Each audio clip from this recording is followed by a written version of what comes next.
What's going on, YouTube? This is Lucas here.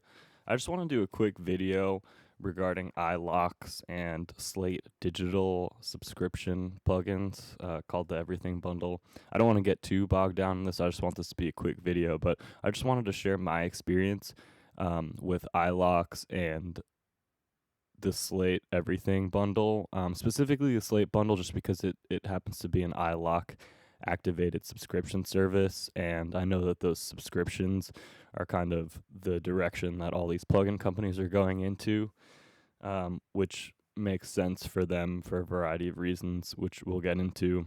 But I just wanted to be very clear. I'm not trying to troll or put any one company on the burner. These are both very reputable institutions in the or companies in the music industry, but I just don't. I guess the reason why I'm putting this video up is I'm just not super excited about the whole iLok situation, having to have a dongle or like a cloud activated thing. And I wanted to share this experience, hoping that people can kind of make a more educated decision about what they're subscribing to, and better yet, hoping that some of these companies will come up with different ways to authorize their plugins on people's machines, so that as like uh, pro music producers and whatnot, we can just have like a more reliable experience with these things, because that's not the case in my experience for now. So I'm just gonna get right into this. So first of all, the iLok dongle has been around for forever. It's this thing. I'm sure everyone watching this video probably has one. The problem that I have with this one, with this situation, is that my dongle just randomly stopped working the other day. So that created a whole host of problems with my system, because then a bunch of plugins couldn't open up. So I was like trying to open up sessions, and then I had to start updating plugins to try to get on different versions that didn't require a dongle. Now, the reason why this is all so confusing is that iLok has three different ways of authorizing your plugins. There's the dongle, there's the cloud, and there's your machine. So you can actually get licenses deposited right on your laptop too. But to make this more complicated, certain companies only do it certain ways. As an example, apparently Slate doesn't do the machine authorization, so you can only be on dongle or cloud.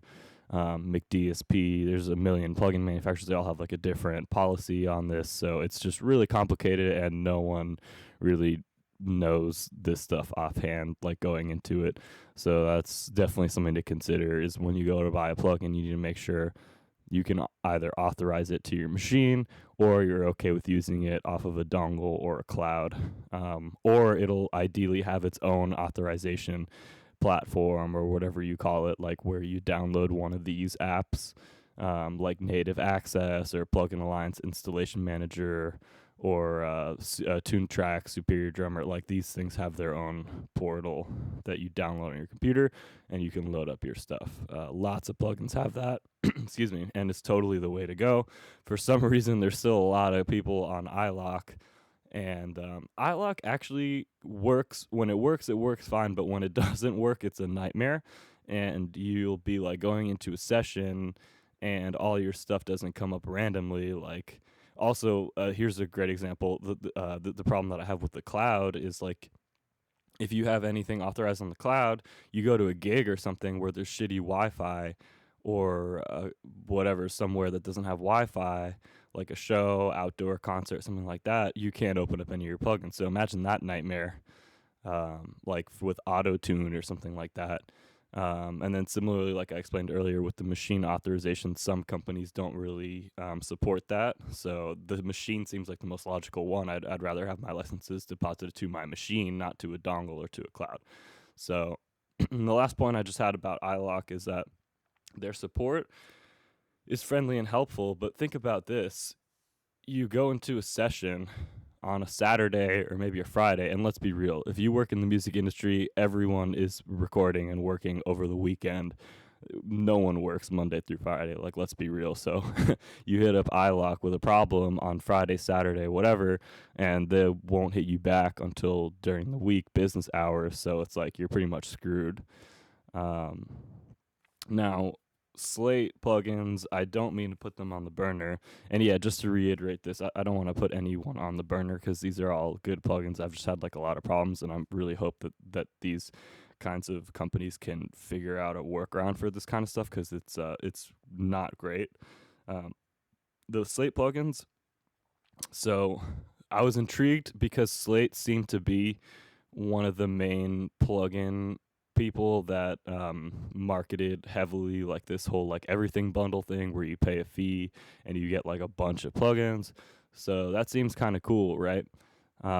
So as far as the specific plugins go, I think they have a very good array of things that are um, I don't want to say they're critical or 100% necessary because there's so many plugins out there, but they have a solid assortment of plugins. Some highlights that I would definitely recommend checking out are the Slate FGX, basically any of their dynamics plugins, the bus compressors, the virtual mix rack is very cool, the tape machines is great. I wasn't personally a fan of any of their reverb or delay plugins. Actually, I like the repeater. I think that one's worth checking out. But the thing is like there's already Echo Boy and a number of like really, really, really good echo and reverb effects out there. So I don't really think Slate has the edge on that one. I'm gonna get rid of this window, but a couple other ones. They do have the EOS's EQs and a number of different things that kind of are organized a little weird on the machine because they sometimes get put into different folders here. So that's another topic. But in any case, I don't want to get too bogged down on that. Slate plugins are good. They're worth checking out. But with this iLok issue that I had, um, I contacted support, and it turns out iLok wanted me to pay a fee to get my licenses recovered, and then Slate wanted a fee to redeposit my licenses elsewhere. So it's like, wow, like seriously, man, like I didn't even do anything. I didn't lose my iLok. I didn't break it. It literally just stopped working randomly, and now I got to pay all these fees just to get licenses that I pay for monthly. Like, bro, that's just like too much for me, man. Like, I'm not on board with that. And then just to conclude this video, I was going to say there's a number of better options that you can get if you're looking to get a whole slew of plugins for a subscription. I would actually just recommend checking out Plugin Alliance. Um, you literally do the same thing. You pay monthly or yearly or whatever it is. You don't need a dongle or any type of e-licenser, and you just get a bunch of plugins. Honestly, some of the Plugin Alliance ones, they're different. Like, they don't cover all the same bases that Slate does, but a lot of them are definitely very, very top of the line plugins. And then there's, aside from that, if you're not looking to lease, you have a lot of options out there too, because with Soundtoys, Fab Filter, UAD. There's just quite a few great plugin manufacturers, and you don't necessarily have to worry about this iLok ruckus. And I know some manufacturers, for example, with Auto-Tune, Antares, if you update your stuff, it doesn't require a dongle anymore. So I went ahead and did that, and that got me up. But you still have to pay money to update. So anyway, that's just my whole experience. Like I said, I'm not trying to troll or like slander any of these companies. I think they're doing a good job, but I just think it's 2020, bro. Like, things really need to be updated here. No one's really trying to have a dongle or like cloud activation. If you're a musician that's like trying to gig or go to studios or doing anything professionally, and man, like, so if you have like a music industry standard plugin or whatever, there really should be support over the weekend. Like, everyone's recording on Saturday and Sunday. All right. I hope you guys are doing well, and leave some comments for some discussion if you have any pointers or any ideas about this. So we're really hoping to move the industry forward. Take it easy.